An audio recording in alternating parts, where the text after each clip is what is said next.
Welcome to the Mobile Home Park Mastery Podcast, where you will learn how to identify, evaluate, negotiate, perform due diligence on, finance, turn around, and operate mobile home parks.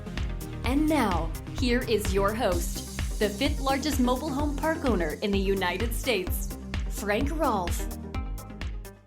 Webster's dictionary defines failure as lack of success. So clearly, failure and success are polar opposites. So which one would you rather invest in? Something that's a failure or something that's a success? And how do you learn how not to have a failure? In this next Mobile Home Park Mastery podcast series, we're going to do a 5-part review on lessons learned from failed mobile home parks.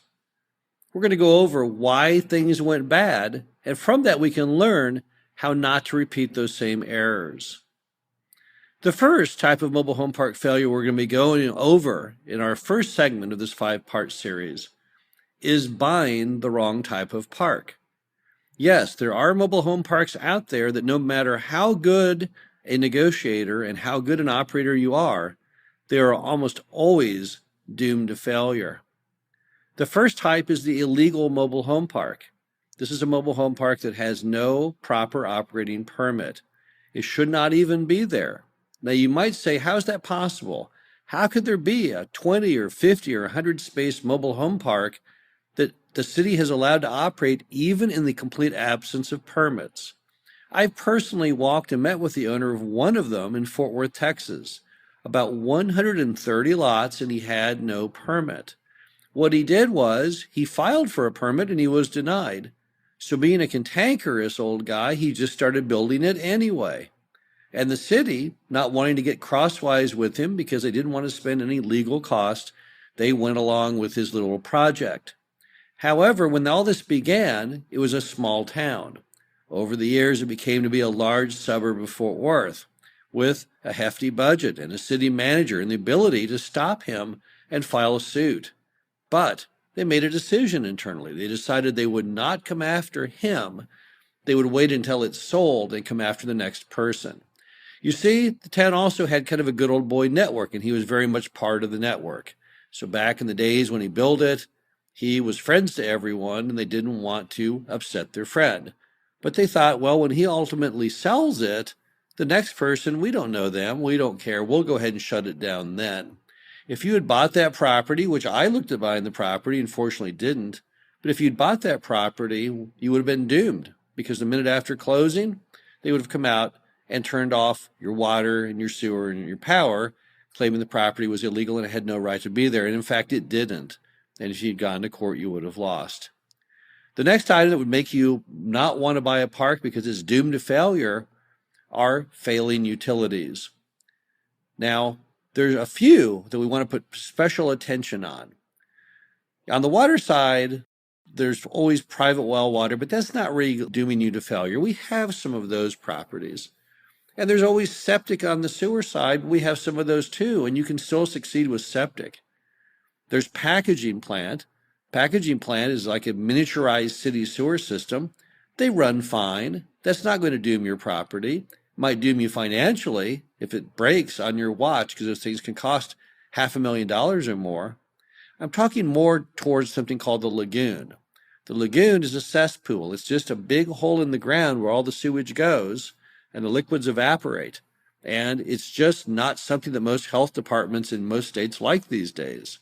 So that's kind of a bad system. But that's not the only bad system. There's other bad things. There's master metered gas. Terrible concept. Your gas will go out. You have to pressure test to get it rehooked. You'll never make the test. You ultimately lose your gas. So when you lose your gas, your customers have no way to cook, no hot water, no way to heat their homes. Another is master metered power. You can survive it, but you got to get a handle on it. These kinds of things are not for people who don't know how to do proper due diligence.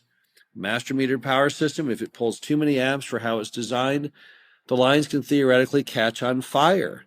And on top of that, since the system is grandfathered, many cities will not let you come in and replace those lines. So you have to be very, very careful.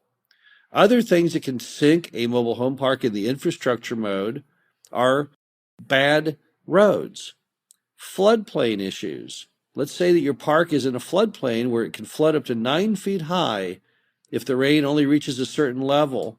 And lo and behold, after you buy it, what happens to you? It rains and rains and rains, Hurricane Harvey styled, and the park is destroyed. So floodplain can be a huge issue. Just ask anybody who owned a mobile home park in Hurricane Harvey, and those who were in flood areas have now learned the hard way that mobile home parks and flooding simply don't work. Another thing that can ruin a mobile home park are tiny lots. In a mobile home park, which is effectively a parking lot, you have to be able to freely bring your homes in and out, just like cars in a parking lot. If your lots are too small, you can't fit any of the modern mobile home models into your lots. So it's just basically a terrible time delay of doom. How big does a lot have to be to fit a new mobile home? Traditionally about 14 feet wide by 56 feet long will get you a 2-bedroom, 2-bath, and 14 by about 48 feet long will get you a 2-bedroom, 1-bath. And if you can't fit a 2-bedroom, 1-bath, if you can't get a 14 by 48 foot home on your lot, that's not really a usable lot. Now that lot has basically become an RV lot. And while RV sounds nice and glamorous, it's not nearly as good a product as mobile home park. So when you have an RV on a mobile home lot, what you typically have is a customer who's there only temporarily, if you can find a customer at all. It does not really fall in line with what most of us are trying to do with a mobile home park to introduce RVs into it. So our lots have to hold a 14 by 46 home to actually be a usable lot. Now, what other things can make a park the wrong type of park to buy?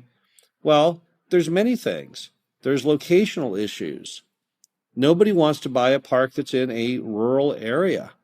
That's just not going to work for you. Nobody wants to buy a park that's in an undesirable school district. Nobody wants to buy a park that's got bad test ad results.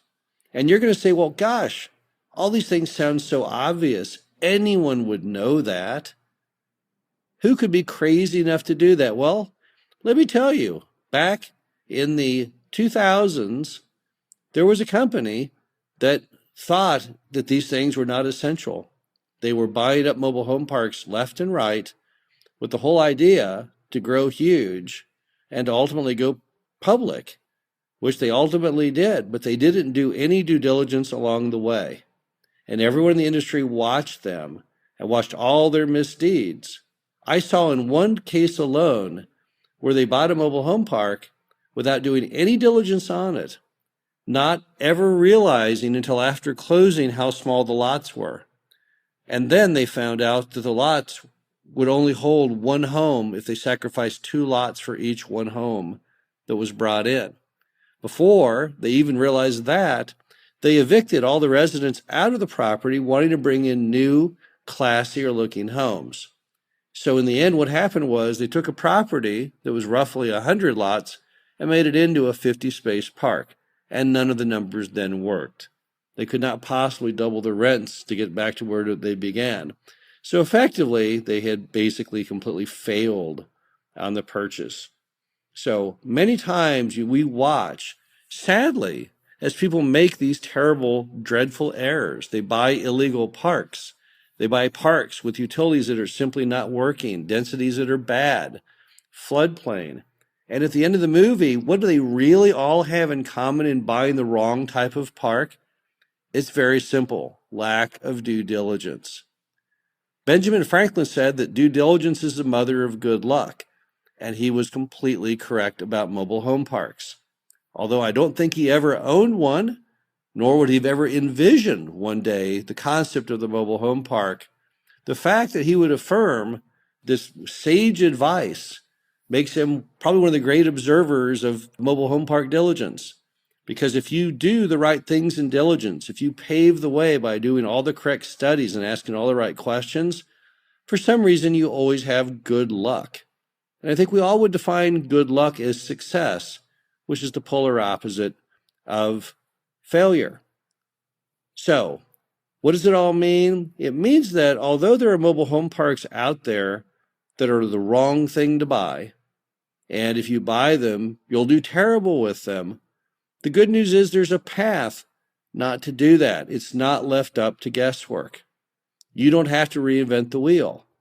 All you have to do is learn what the correct things that a park has as its attributes, and then follow along and always make sure that the parks that you look at buying meet those attributes. And there's nobody in the industry that would ever recommend you buy a park without a permit, or a park with failing utilities, or a park with tiny lots, or a park in a floodplain. So you can avoid buying the wrong type of park by just using good judgment.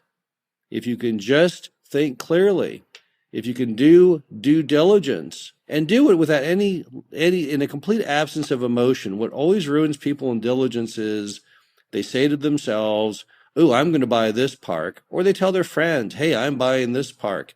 Not how you do it. You put on your lab coat, you gather all the data, and then you stand back and very impartially look at what you've established on all the different items of diligence and go from that scientific 5,000-foot elevation view with no emotion attached.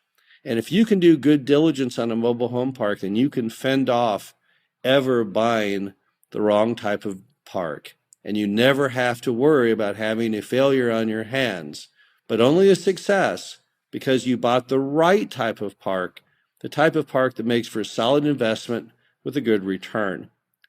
In our next episode of this 5-part series on lessons learned from failed parks, we're going to talk about occupancy fails. People who buy mobile home parks with the estimation they can fill lots and fail to do so, and as a result, can never achieve any of their goals on net income and often cannot even maintain or find financing. This is Frank Rolfe with the Mobile Home Park Mastery podcast series. Hope you enjoyed today's show, and we'll be back again next week. Thank you for listening to the Mobile Home Park Mastery podcast. Be sure to visit us at mhpmastery.com to subscribe to the show, read our show transcriptions, and access all of our great information on mobile home park investing.